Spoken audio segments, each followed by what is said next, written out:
So I saw Project Hail Mary this past Saturday night on its opening weekend. Before going into it, I'd actually seen or heard very little about the movie.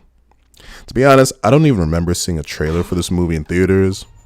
I'd only knew vague things about the movie in terms of it being an interstellar-style space movie starring Ryan Gosling.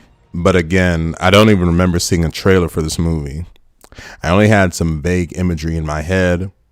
I had heard about the good buzz this movie was getting, so I went to go see it in IMAX 3D at a 7 p.m. showing on a Saturday night in what became a packed auditorium.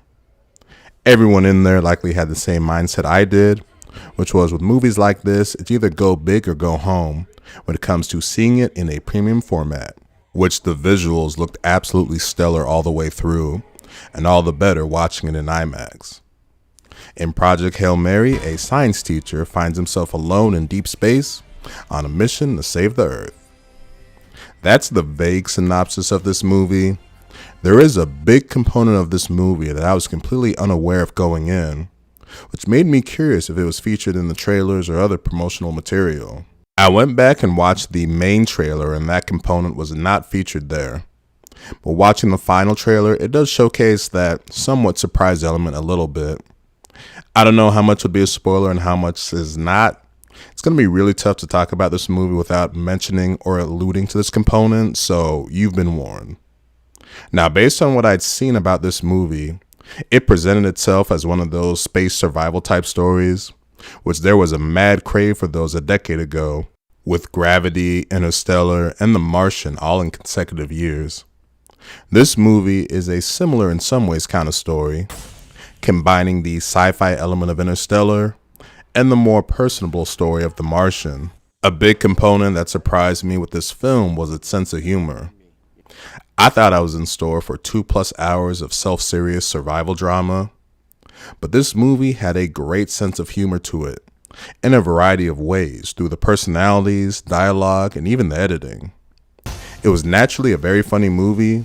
It made sense after the fact when I saw it was directed by Phil Lord and Chris Miller, and they've directed or produced some high-quality funny stuff over the years, whether it be live action or animated. Seeing this movie with the crowd definitely worked in this film's favor, as it made the collective laughs all the better. Ryan Gosling was just a great leading man here. It's one of those roles where the actor is basically carrying a large portion of the movie himself, with not having any human actors to play off of during the space section. But the writing and the role here played greatly to his strengths.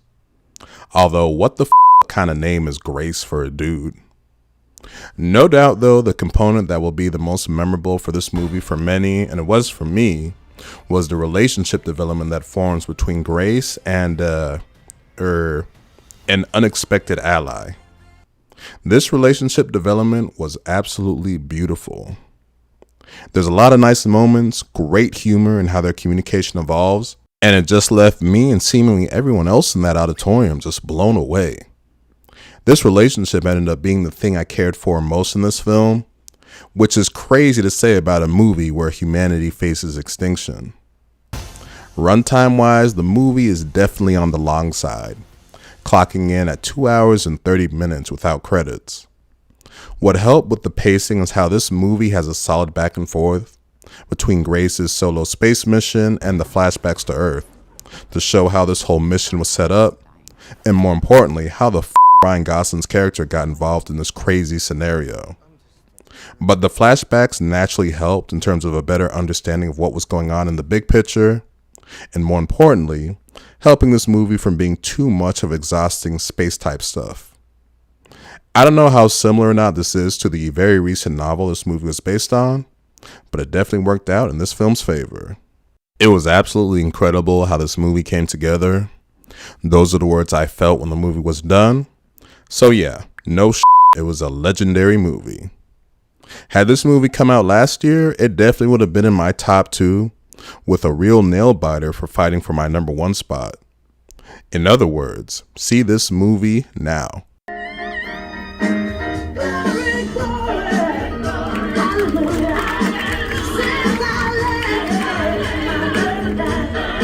And based on its great results from opening weekend, with $80 million in the US and the great reviews from critics, Looks like this movie is getting some great enthusiasm from filmgoers and critics alike.